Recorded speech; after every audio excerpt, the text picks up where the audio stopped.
Assalamualaikum warahmatullahi taala wabarakatuh. Innal hamdalillah nahmaduhu nasta'inuhu nastaghfiruh wa na'udzu billahi min syururi anfusina wa min sayyiati a'malina may yahdihillahu fala mudilla wa may yudlil fala hadiyalah. Wassalatu wassalamu ala Rasulillah wa ala alihi wa sahbihi wa mawalah. Alhamdulillah, kita manjatkan syukur kepada Allah Taala pada tengah hari yang penuh rahmat ini dan bersama-sama kita berada di Masjid Jami'ah Saleh untuk kita meneruskan program kita, yakni dengan kuliah zuhur yang diadakan pada selepas zuhur insya-Allah. Maka sebab itulah Allah Taala telah pesan kepada kita, ya ayyuhalladzina amanu, wahai orang beriman, ittaqullah, bertakwalah kepada Allah, wal tanzur nafsum ma qaddamat lighad, maka ingatlah dan perhatikanlah bagian kamu di mana kamu akan berada di alam akhirat. Setiap jiwa akan dihadapkan kepada Allah Subhanahu Wa Taala pada hari esok atau pada hari di mana kita akan dikumpulkan di hari akhirat. Wattaqullah, dan Allah mengingatkan kepada kita, bertakwalah kepada Allah. Innallah, sesungguhnya Allah Subhanahu Wa Taala ta'amaluna basir, Allah mengetahui bima ta'amaluna basir, mengetahui apa yang kamu kerjakan. Jadi di sini ayat ini menegaskan kepada kita tentang pentingnya kita mempersiapkan diri kita dengan amal-amal soleh. Amal-amal soleh ini amal-amal yang ada kaitannya tentang kebaikan dan juga mengingatkan kita tentang hari akhirat lah. Tapi tentu sekali kita tidak lupa bahawa sungguhnya di alam dunia yang kita duduk sekarang ini, kita perlukan bekalan-bekalan untuk membawa kita ke alam akhirat sana. Maka setiap usaha dan juga amalan kita pasti akan ditimbang ataupun dikira oleh Allah Subhanahu Wa Taala. Daripada baligh, umur kita baligh 12 tahun kalau bagi lelaki, hingga menarik nafas yang akhir, itulah dikira oleh Allah Taala. Jadi untuk kita mendapat syurga Allah, kita melalui proses di mana kehidupan ini akan diuji oleh Allah SWT. Di mana ujian itu ditempuh oleh para nabi dan rasul. Maka sebab itulah untuk mencapai syurga yang didamkan oleh orang beriman tadi, kita perlu melalui berbagai ujian dan cubaan. Pernah satu ketika Abu Hurairah didatangi oleh seorang, bertanyakan kepada Abu Hurairah tentang apa itu takwa.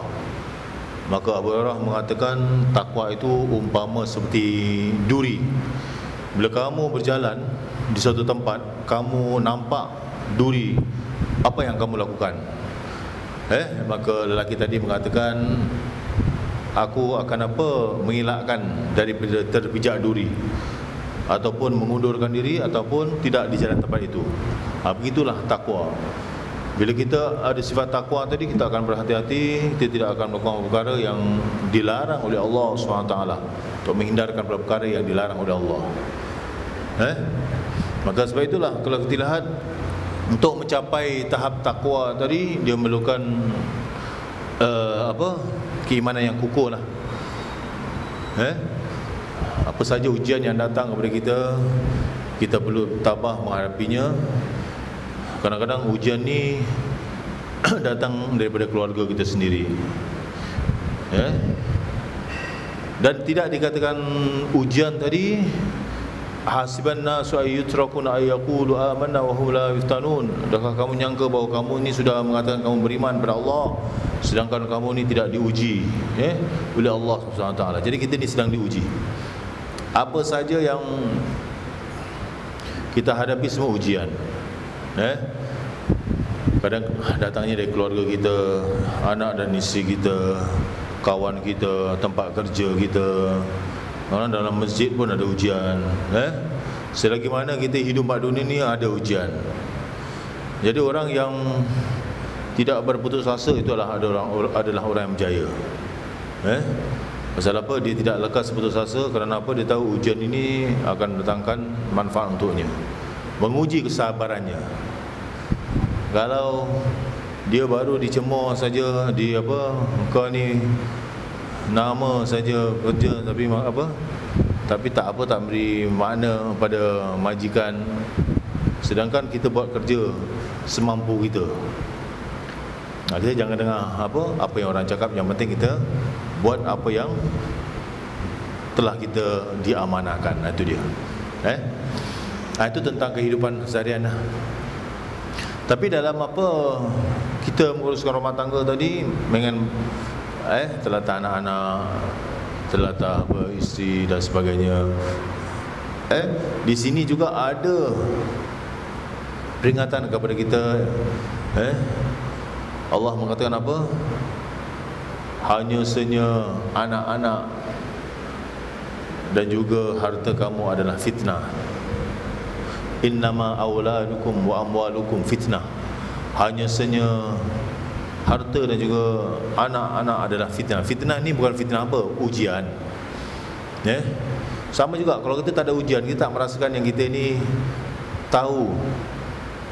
Kita ni asyik relax je, kita tak ada apa-apa masalah je. Bila kita ada ujian tadi, baru kita akan sedar, baru kita istilah kita akan kita akan wake up.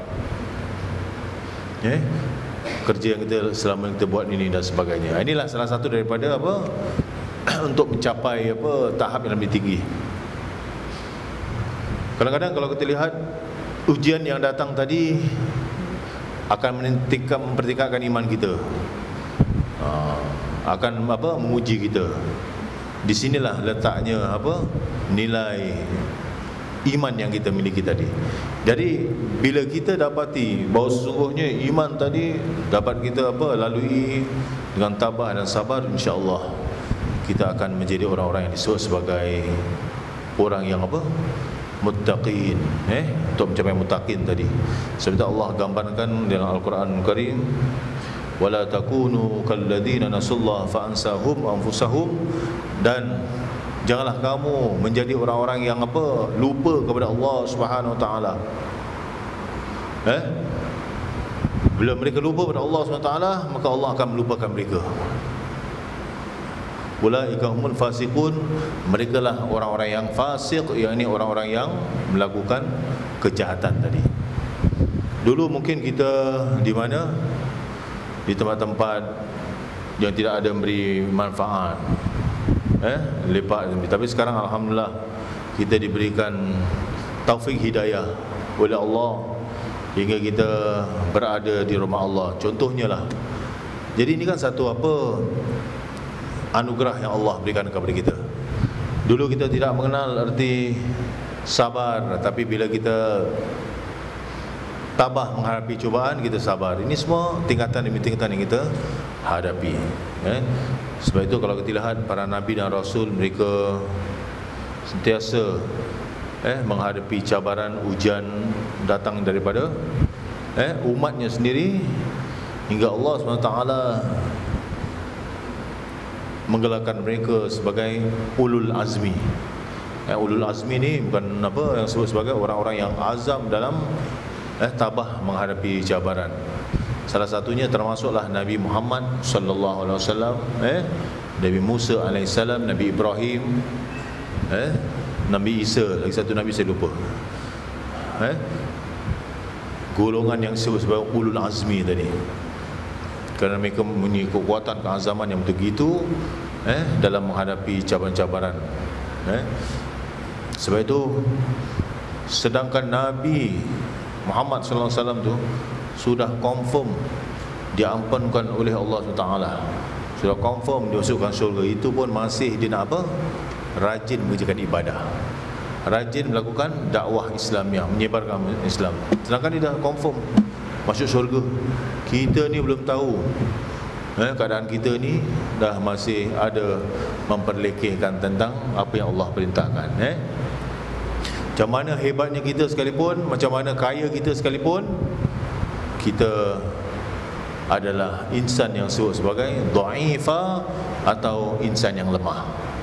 Dari itu marilah kita perkukuhkan iman kita, kita perkukuhkan tauhid kita melalui ilmu yang kita pelajari, insya-Allah kita akan mendapat pimpinannya di dunia dan di akhirat. Amin ya rabbal alamin. Salah satunya adalah kita sentiasa menjaga akhlak kepribadian kita untuk mencapai keredaan Allah Taala, memaafkan orang, dan kalau kita ada harta ataupun rezeki, taklah kita infakkan di jalan Allah SWT.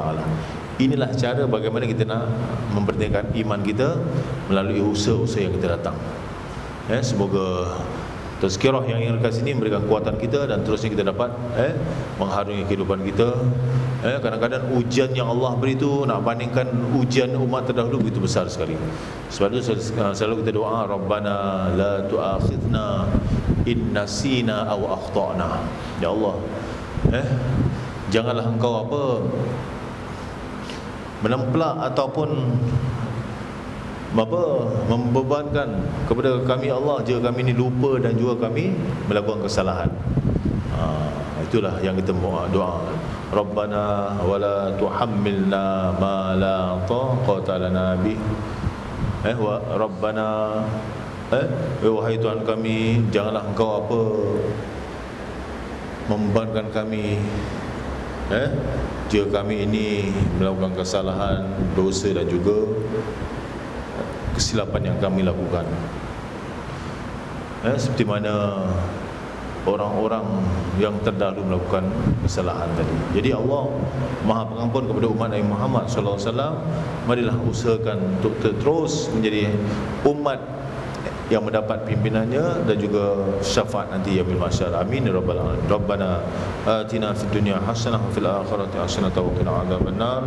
Sallallahu sallama ala sayyidina Muhammad walhamdulillahi rabbil alamin. Taqabbalallahu minna wa minkum.